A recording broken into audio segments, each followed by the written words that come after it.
सवाईपुर क्षेत्र में घना कोहरा छाया हुआ है। कोहरे के चलते जनजीवन प्रभावित हो रहा है। घने कोहरे से विजिबिलिटी भी बहुत कम हो गई है, जहां पर महज कुछ दूरी पर भी स्पष्ट दिखाई नहीं दे पा रहा है। हाईवे वाहनों की रफ्तार धीमी हुई है, जहां पर वाहन हेडलाइट जलाकर लोग सड़कों पर गुजर रहे हैं। ग्रामीण सर्दी के बचाव के लिए अलाव का सहारा लेते हुए भी नजर आ रहे हैं। राजस्थान में कड़ाके की ठंड, जहां पर जनजीवन अस्त व्यस्त होता नजर आ रहा है। और विजिबिलिटी की अगर बात करें तो लोग कोहरे के कारण हेडलाइट जलाते हुए नजर आ रहे हैं।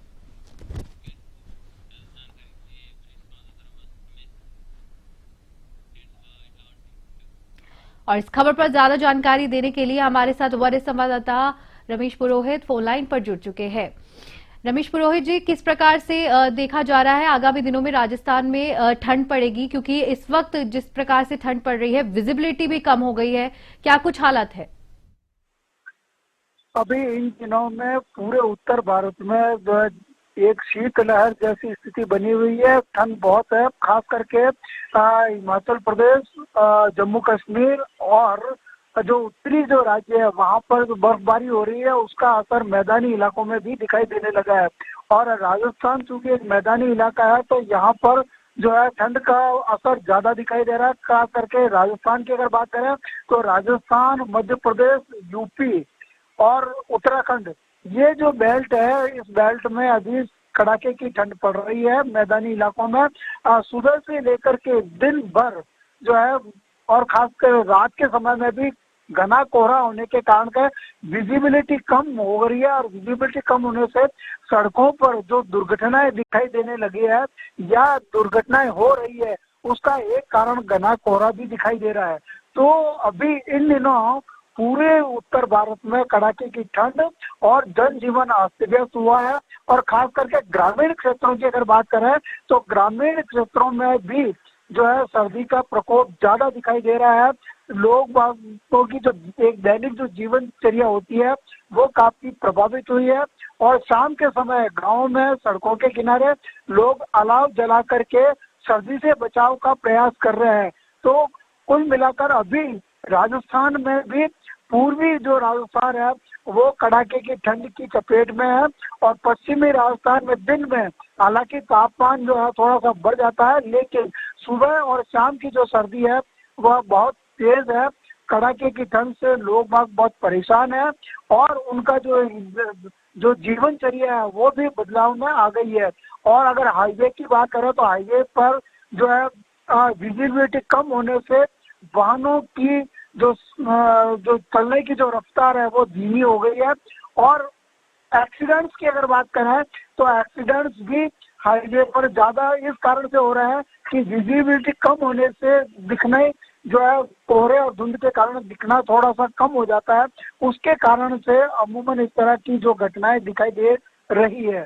तो कुल मिलाकर के राजस्थान में अभी पिछले जो 4-5 दिनों से जो सर्दी का असर है वो आने वाले 1-2 दिन तक और रहेगा। और मौसम विभाग जो बराबर जो जानकारियां दे रहा है उसमें 2-3 दिन आगे की जो है वो तेज सर्दी, कड़ाके की सर्दी का है और कहीं कहीं हल्की बारिश की भी संभावना दिखाई दे रही है। तो अभी जो है सर्दी से राहत लोगों को नहीं मिल पाएगी। कम से कम 2-3 दिन तक तो मौसम ऐसा ही रहने वाला है। सुबह और शाम की बात करें तो कोहरे के कारण से जो है जनजीवन जरूर प्रभावित हुआ है, ग्रामीण क्षेत्रों में भी हुआ है और हाईवे पर भी जो है इसका असर दिखाई दे रहा है। दिनों में बारिश होने की भी संभावना है, और क्या फोरकास्ट जारी किया गया है मौसम विभाग के द्वारा आगामी दिनों के लिए अगर बात की जाए तो? इन दिनों में अमूमन एक जो है बारिश का एक परिसंचरण तंत्र बनता है। निश्चित रूप तो एक मौसम विभाग की ओर से भी ये कहा गया कि अगले 2-3 दिनों में मावठ की बरसात जो होती है सर्दी में, और वो खास करके मावठ की जो बरसात होती है वो किसानों के लिए फायदेमंद होती है। तो किसानों भी इस इंतजार में है कि 1-2 अच्छी बारिश हो जाए तो उनकी जो खेतों में जो फसलें खड़ी है उनको थोड़ा सा जो है जीवन दान मिल जाएगा, अच्छी फसल की संभावनाएं बन जाएगी। तो मावठ आने से किसान भी एक तरह से खुश दिखाई देता है कि इस हल्की जो बारिश है वो फसलों के लिए भी ठीक रहती है। तो वो भी इंतजार में है कि एक दो अच्छी सी बारिश हो जाए तो ज्यादा ठीक रहे। और मौसम विभाग तो चूंकि कह ही रहा है कि अगले 2-3 दिनों में जो है ग्रामीण क्षेत्रों में मावठ की जो बरसात होगी उससे भी सर्दी होने की संभावनाएं बढ़ जाती है। तो लिहाजा आने वाले जो दिन है जैसे मावठ की बारिश होगी वो किसानों के लिए फायदेमंद साबित होती है, लेकिन बारिश के होने के कारण या सर्दी बढ़ने के कारण जो मौसमी बीमारी है वो भी बहुत ज्यादा बढ़ जाती है और ऐसे में अस्पतालों में भी काफी भीड़ दिखाई देती है। उसको क्या लेकर कहना चाहेंगे?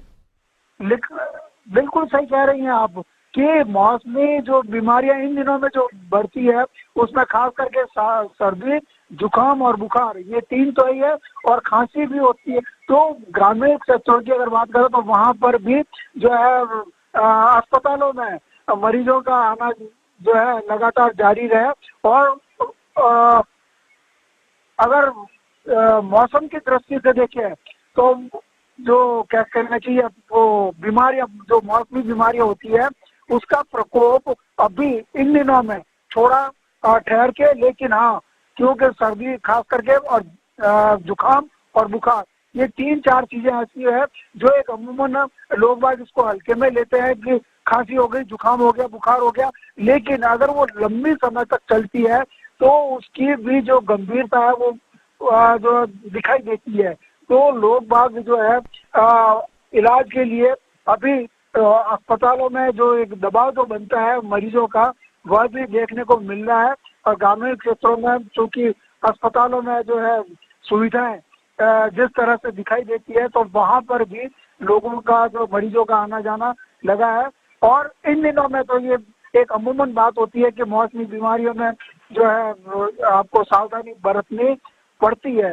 लिहाजा खान पान की अगर दृष्टि से देखें तो भी यही कहा जाता है कि इस तरह का खान पान या दिनचर्या या ऋतुचर्या होनी चाहिए जिससे कि सर्दी से बचाव हो सके। तो जो है आपको गर्म पदार्थों के सेवन की भी सलाह दी जाती है।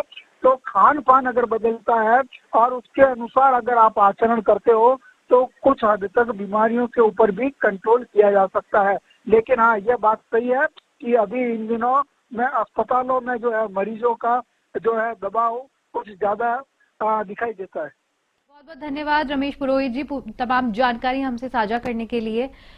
तो कड़ाके की ठंड पड़ती जा रही है, दौर लगातार जारी है। आने वाले दिनों में बारिश की संभावना भी मौसम विभाग के द्वारा जारी की गई है।